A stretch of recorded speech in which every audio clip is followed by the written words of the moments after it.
Float is, on the one hand, a really lovely animation. This is a SparkShorts from Pixar, released in 2019, and this is directed and written by Rubio. On the one hand, it's very emotional, but at the same time, it's really uplifting as well. This is a short film about a father who realizes that his young boy can float. Now, I'll be honest, when I read the description before watching it, I thought it meant float on water, which made me think, well, everybody can do that. No, he can float in the air. He's not really flying as such, he's just kind of floating along with the breeze. And we have these beautiful images of this this toddler being very happy and full of life and just enjoying floating. Of course, he doesn't realize he is any different, but the father feels a sense of maybe shame, embarrassment, and he kind of hides this gift that his son has from other people because he's worried about the judgment. But there comes a time when maybe he can't hide that forever. And I will discuss the ending with a spoiler warning in a moment, but I won't say exactly how it concludes just now.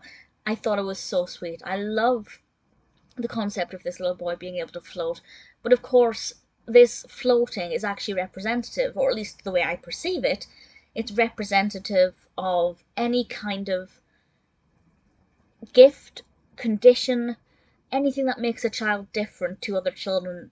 And I think it's completely understandable that a parent might want to hide their children from the world, not be out of shame, but perhaps out of fear that that child will be judged or ridiculed. And I think it's something that a lot of people can kind of relate to in one way or another, whether they have a child who has a mental health condition or even a physical disability or difference, just something where, other children will stop and stare. And to me, this seems to be representative of that. But of course, it makes him unique, and that's something that is worth celebrating. The quality of the animation is beautiful. It's really lovely. It's soft and delicate. It's very well edited.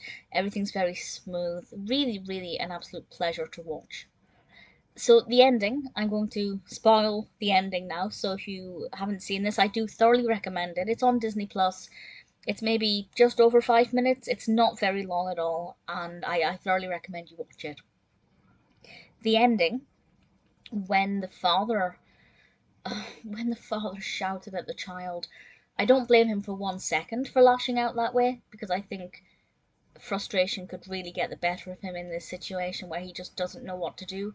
But the response of the child, and the child just shutting down, absolutely broke my heart. That was very difficult to watch. And one of the most powerful things I've seen ever. I was going to say in an animation, but quite frankly, that shook me. But what he does afterwards with the swing, instead of hiding his son's unique gift, he embraces it by kind of putting himself in a position where he too can float. The scene with him swinging is as close to what he will ever understand his son's experience of floating is like. I just thought it was such a beautiful moment where he finally just let his guard down and said, screw it. This is my son, this is his gift. Not only will I embrace it, but I will embrace it in a very public setting. And I thought it was such a beautiful message. Not just for the father, but for everybody else. Just because this son is different, he wants to play in a park and enjoy a swing with his father just like every other child. And I think that that's a really sweet message. It's beautifully animated, very emotional. Float is absolutely exquisite and thoroughly worth watching.